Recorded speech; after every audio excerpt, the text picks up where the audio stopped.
Francis Scott Key, lawyer, poet, patriot, and Frederick's son.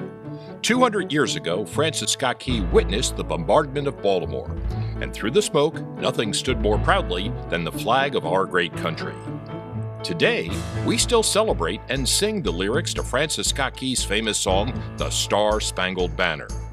Becoming the national anthem in 1931, the Star-Spangled Banner has been a representation of America's freedom. With the return of the original Star-Spangled Banner manuscript to Frederick, we commemorate the man behind the lyrics. Francis Scott Key was born at Tararua in 1779, originally a part of Frederick County, now in Carroll County.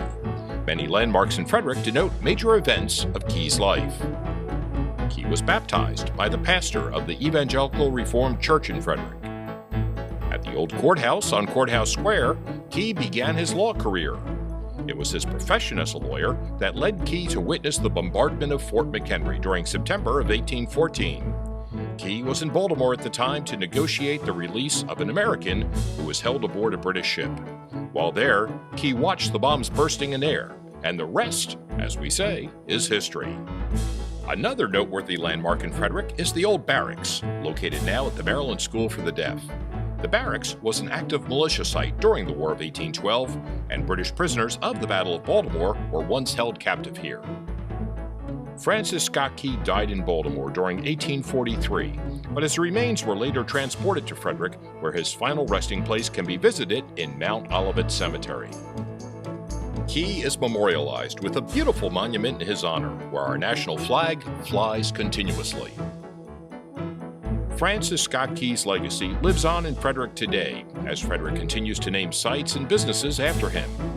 Nothing is more fitting to the living legacy of Francis Scott Key and the Star-Spangled Banner than Frederick's own minor league baseball team, the Frederick Keys. It was during the 1918 World Series that the then Armed Forces National Anthem was first introduced as part of sporting events. Years later, the national anthem, Key's lyrics, sung before every baseball game, numerous sporting events around the country, and is heard at every United States Olympic ceremony. In 2014, the nation celebrates the 200th anniversary of the Star-Spangled Banner, while Frederick continues to celebrate one of our own, Francis Scott Key. Be sure to visit the new markers that denote the key places around Frederick.